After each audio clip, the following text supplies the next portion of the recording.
What secrets lie buried in the shadows of time? We usually imagine human progress as a straight line, a slow, steady climb from primitive tools to the digital age. But a discovery at the bottom of the Mediterranean reveals a timeline that has been broken. This device was not the work of extraterrestrials or time travelers. It was built using pure human genius, utilizing a series of interlocking bronze gears to perform complex calculations. It is the world's first known analog computer.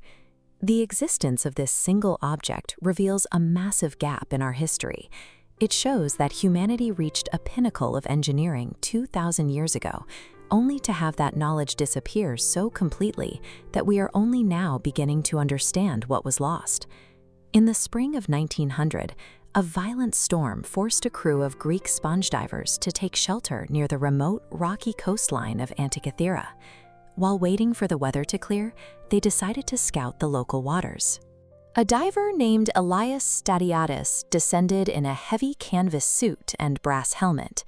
He returned to the surface terrified, claiming the seafloor was covered in a heap of dead, naked people. When the captain followed him down, he realized these weren't corpses. They were pristine marble and bronze statues, the scattered remains of a massive Roman cargo ship that had been lost for 2 millennia. The treasures were hauled to Athens, where the crowd's attention was fixed on the grand statues. Meanwhile, a small calcified lump of bronze, roughly the size of a shoebox, was set aside and left to dry in the museum's courtyard. 2 years later, politician Valerios Stais noticed the rock had cracked open. Inside was something that should have been impossible for the ancient world, a perfect, mathematically cut gear wheel. Finding a precision gear train in a first-century shipwreck is the archaeological equivalent of finding a modern laptop in a pharaoh's tomb. It forced a total reevaluation of how we view the history of technology.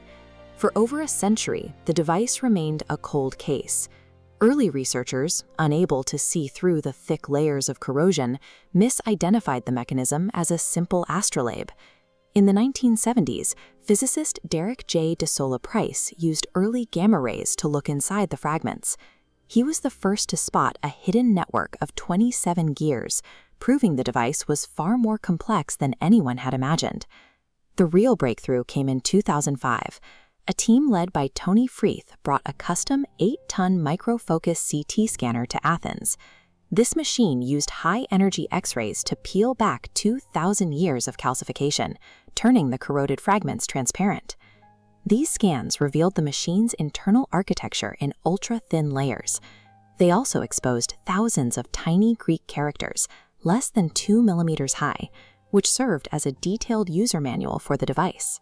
Medical-grade imaging finally transformed the object from a mysterious anomaly into a documented, mechanical blueprint of the cosmos. The operation was elegant in its simplicity. A user turned a hand crank, which moved a central sun gear. This single movement served as the input, instantly setting the entire mechanical universe into motion. On the back of the device, the gears tracked the metonic cycle. Specific gear ratios were used to follow 235 lunar months over a 19-year period, perfectly synchronizing the solar year with the lunar calendar. The lower dial tracked the Saros cycle. By following this 18-year pattern, the mechanism could predict the exact hour and color of upcoming solar and lunar eclipses. To model the moon's variable speed, the Greeks invented epicyclic gearing. They used a pin on one gear that slid within a slot on an overlapping gear. This allowed the machine to mechanically replicate the moon's elliptical orbit, speeding up and slowing down as it moved through the sky. These same complex algorithms were applied to the 5 known planets, allowing the user to track their erratic paths and retrograde motions with incredible precision. The mechanism functioned as a sophisticated analog computer. It processed physical mathematical algorithms through gear ratios to generate a continuous stream of astronomical data. The machine's lunar calculations align perfectly with the theories of Hipparchus, a legendary astronomer from Rhodes. The gears are a physical manifestation of his work. This wasn't an isolated invention. It was a product of a thriving workshop culture in the 1st century BCE, influenced by the engineering traditions of Archimedes and the Stoic philosopher Posidonius. The inclusion of an Olympic dial, which predicted the 4-year cycle of the Pan-Hellenic Games, reveals that this device was designed for the practical organization of Greek society, not just abstract study. These clues prove the ancient Greeks were more than philosophers. They were master engineers, capable of modern-level technical achievement. If the ancient world possessed this level of computational technology, we have to ask why it vanished for over 1,000 years. The answer is found in the scarcity of resources.